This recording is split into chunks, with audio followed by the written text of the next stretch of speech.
All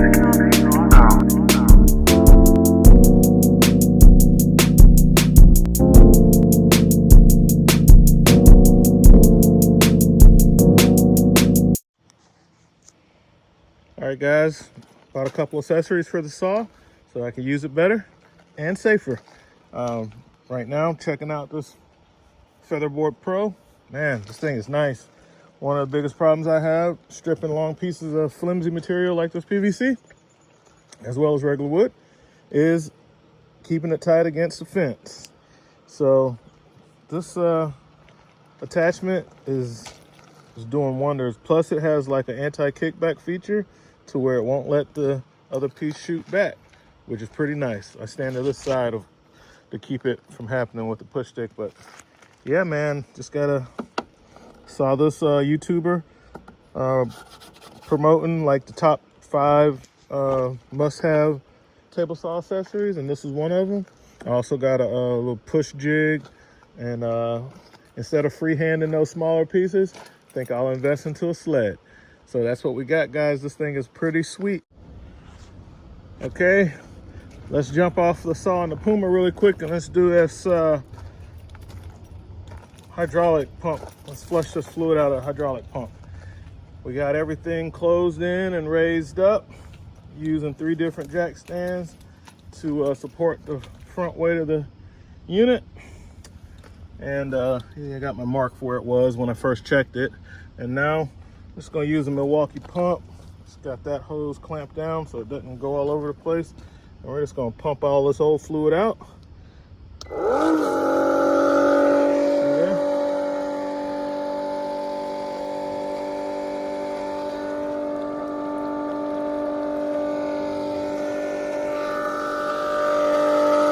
Looks like somebody put a mixture of transmission fluid and hydraulic fluid in here. It's not all the way, it's not clear and it's not red. I looked up the spec on this and it's supposed to be ATF.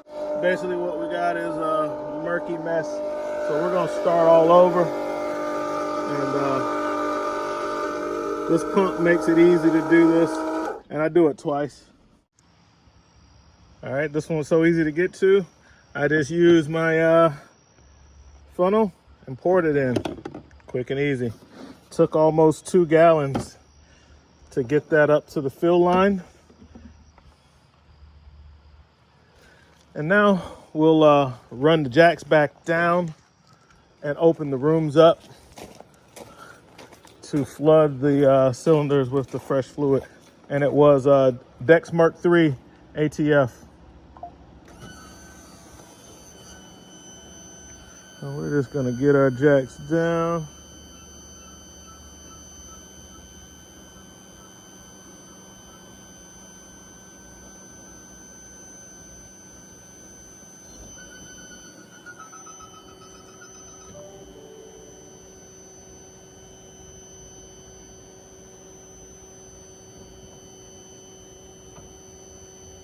And we'll let the hydraulic rooms out.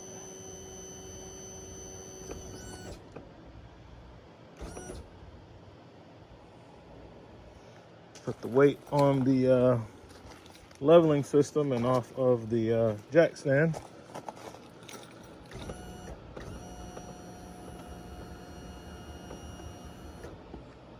Oh, yeah, we got some issues going on because as far as bypass issues, you see the room is starting to come out as I'm trying to extend the jack. The room is starting to come out, but if I try to retract the jack, the room isn't retracting. Yeah, I'm definitely gonna be doing bypass testing on this.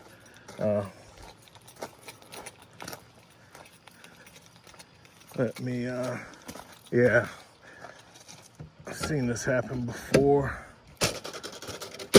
Let me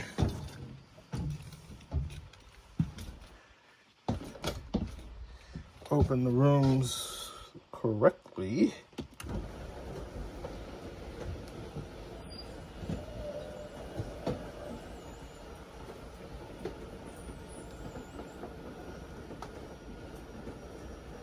It makes me think it's gonna be a problem in the manifold, bypassing the manifold.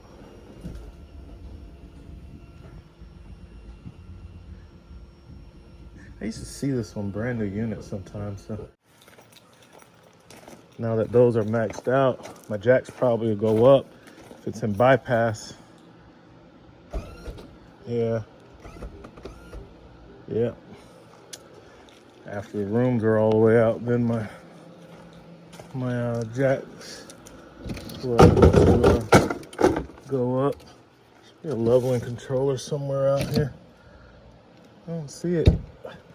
This thing does have 4-point leveling. No, it doesn't. Huh. It doesn't. It has stab jacks in the back. Electric stab jacks. Man, there goes fifth wheel. I'll let her down a little bit then.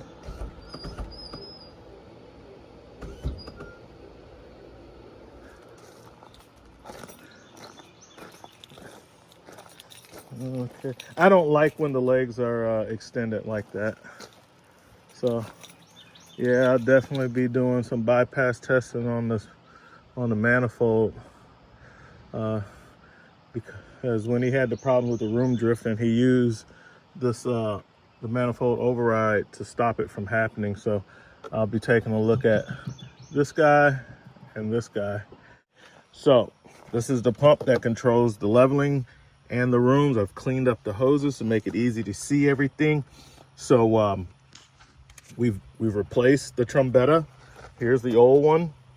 You hear that? This one has some problems with it. We've verified that through a different clip.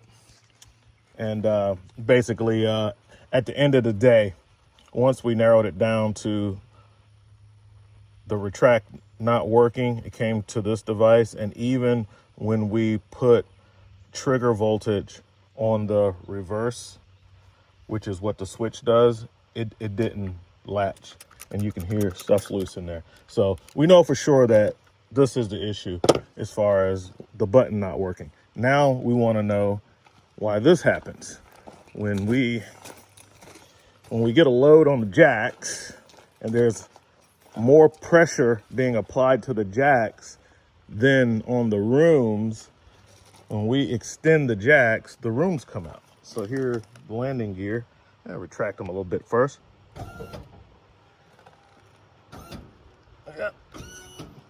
It's retracting that jack. I got it on jack stand, so it can't do but so much. But as soon as we start to put the pressure on, let's see if I can get them both in the shot. I probably can't. We're just going to extend. That noise you hear is probably the room on this side going out. It sends the rooms out.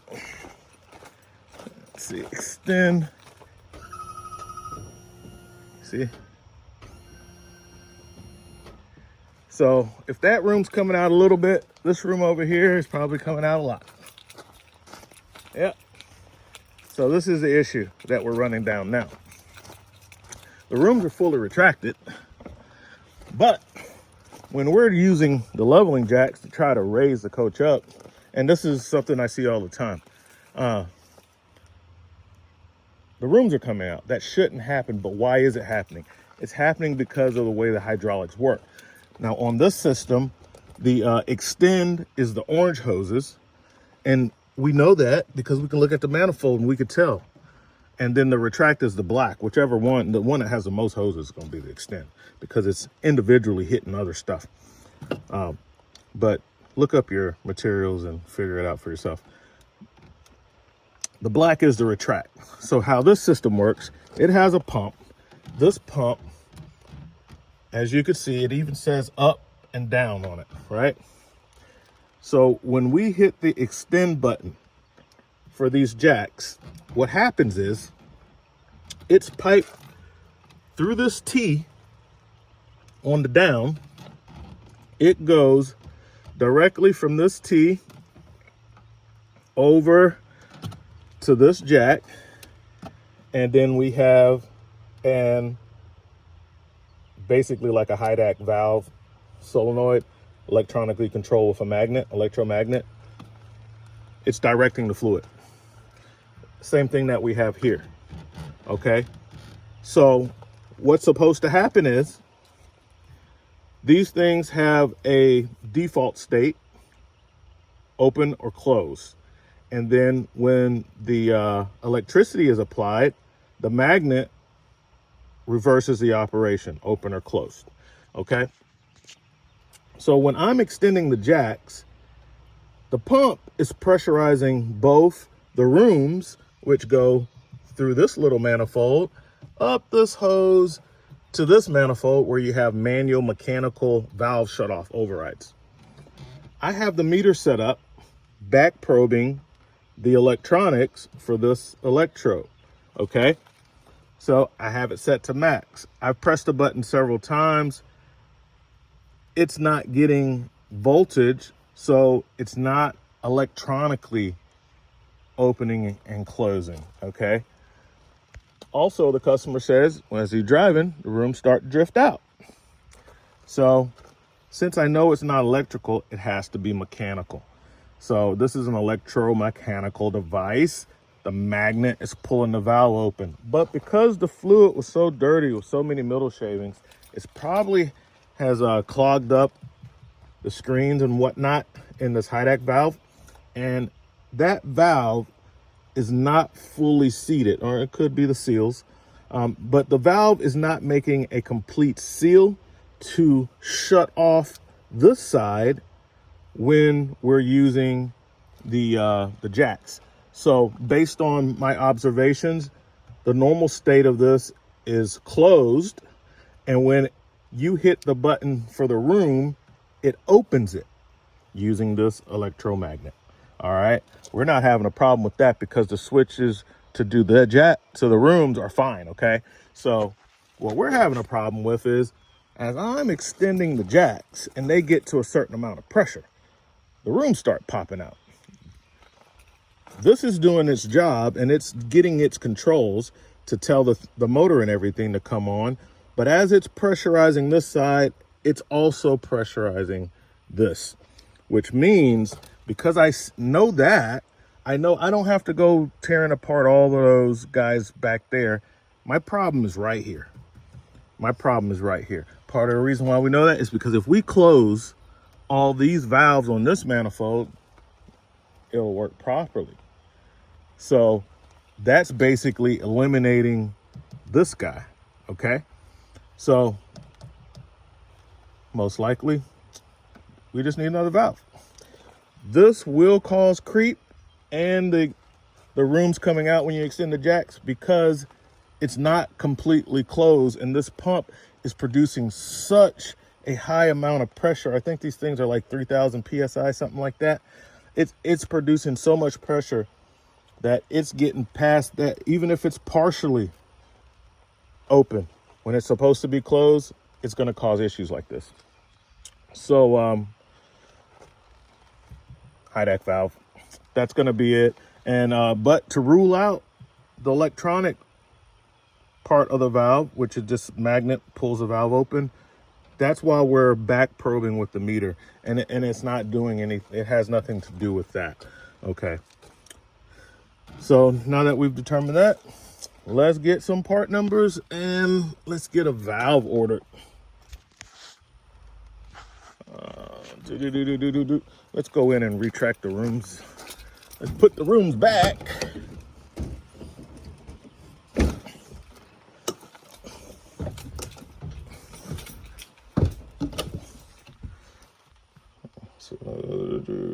Okay, in.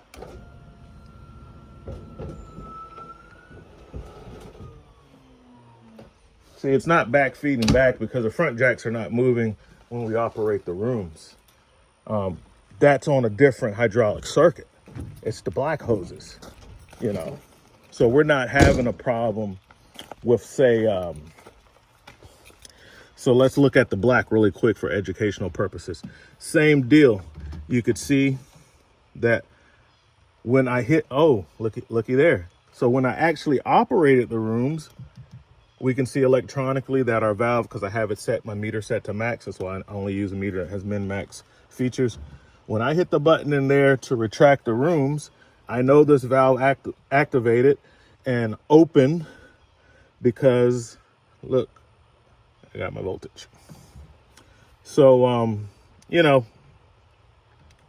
that's what we have going on here. Let's get the meter out of the way for a second. So black is the retract function, all right? So here's how the retract feature is working. It says up, that's retract. It goes off of this T. This run is going to the cylinders, and they just keep jumping from one cylinder, you know, master to slave. So it's going one side, going to the rooms, and they're all just daisy chained together. That's why there's only one button. That's a dead giveaway, okay? And all the rooms work off of the one button. For the jacks, it comes directly from the T. It comes into, is that a leak? Yeah, a little bit of fluid right there. Let's see if that hose is leaking. Anyway, I'll check that out. It goes directly from the pump to the jack to operate this cylinder, and then it leaves out of this cylinder and goes over both the extend and the retract over to the other jack on the other side. All right, to here, and it deads in. So this is the slave, the other one's the master. It controls it, so you know it's going to move first, and then after it's pressurized, then the other one's going to move. This is how it works. All right.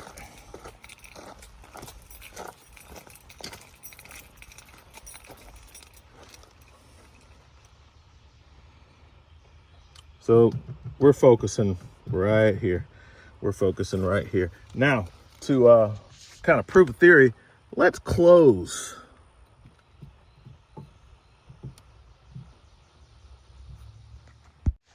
All right, so now we have closed all three of these. So this is only supposed to open when we're using the switch for the rooms. All right.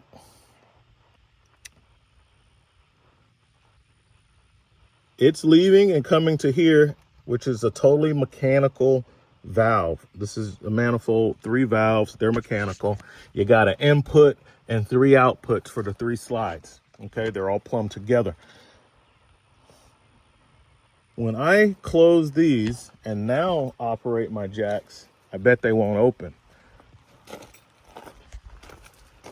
You're not supposed to have to do that. That feature is there so that if you're parked really close to a camper or a wall and you need to use some of your slides, but you can't let this side out or vice versa, that's what those are for.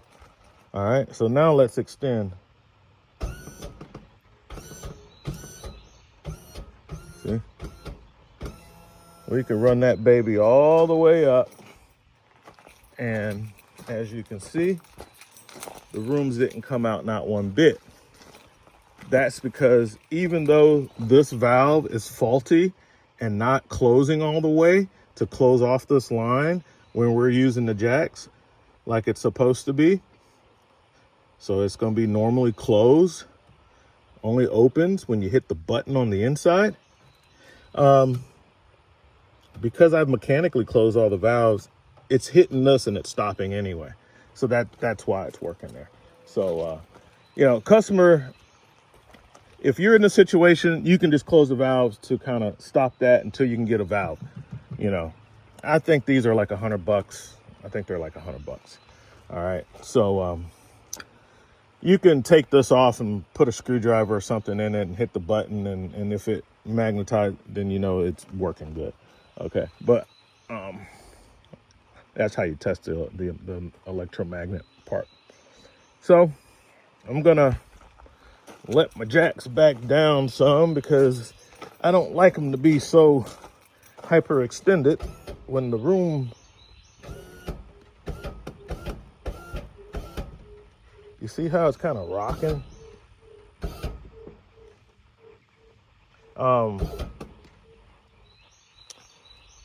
wind blows and stuff. So I'm basically sitting it back on the jacks. I'm putting some of the pressure on the jacks. It's not good for the jacks to be extended that much. You know, it causes issues. So when the camper rocks and moves around like that, it's flexing too much when you're using like over 50% of the stroke. It gets potential to bend that, and you cause all kind of problems. You know, mess up the seals, then you gotta replace the jack because you're not replacing the seals. Okay, but yeah, guys, that's what it is. I just wanted to walk through this with you guys so you can kind of see what's going on. If you understand how any system on the RV works, you will be able to work on it and troubleshoot it effectively. But you got to know how it works. If you don't know how it works, go to the manufacturer. In this case, it's Lippert Components, and read the installation manuals. Look at the plumbing charts and figure out, or just call them. And I mean, don't have any pride about it, guys. It's about getting the stuff fixed fast. Call them and figure out how the system works, and don't be arrogant. Just go through the steps. They're going to tell you stuff. You might think you already know it, but so what? Do what they say. Go through their process, and in the process, you're going to learn how the system works more perfectly. And once you have a great understanding of the order of operation and how the system works and how all the components work together, it will be very easy for you to diagnose stuff like this. You know what I'm saying? You know, 15 minutes, you can figure that out, because you're just going to do a few tests because you know exactly how the system works. All right. I got to get some parts ordered. I have to go very far off to Edisto Beach, and I have a couple out there, slide room and front landing gear. He says they're hydraulics, but based on some things that he told me, I think they're electric. So I'm going to work on that. I need to go grab some parts. I will catch you guys later. RV Tech Pro out. All right, guys, I just finished diagging this, did a clip. I just want to highlight some good tools. These are pretty awesome, guys. I've been having really great success and convenience with this SK set. This SK set of sockets is bomb. The ratchet sucks, and you will have to replace it with something. I chose to replace it with a Taiwanese Mac Tools tiny flex head ratchet, which works out great for working on RVs because we're in tight spots a lot. But because the kit has all these extensions and even a USA made palm ratchet, and I think I might have stuck this in. This is a USA made Williams thumb spinner for when I'm using the ratchet, and that comes in really handy too. This is, oh, wait a minute, I'm missing something. Where's my 6mm? Yeah, my 6mm is gone. Let me go find that, guys. But this has been a great kit. Also, these jack stands are awesome. As a matter of fact, I got to get them from under here and let this stand on its own. I really wish the customer had the red buckets or blocks to block this up so it doesn't use so much of the stroke. But I have to go to the beach and work on landing gear. And when you're working on landing gear, you need these big boy jack stands so that you can support the weight. In this case, the customer has, I told him to leave it on the truck.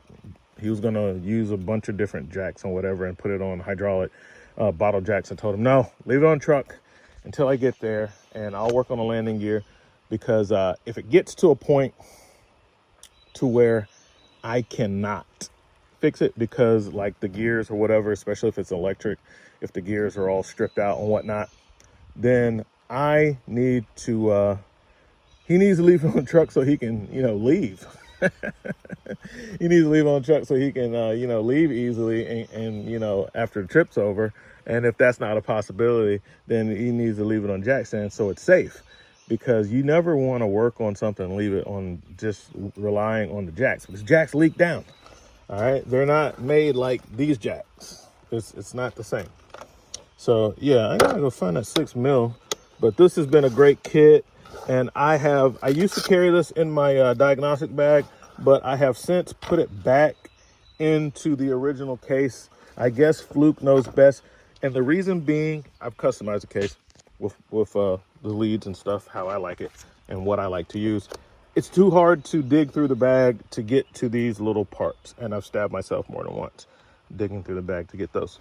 So I have gotten rid of the high voltage flex loop, because I don't use that, because I'm not working on, 3,000 volts in a camper.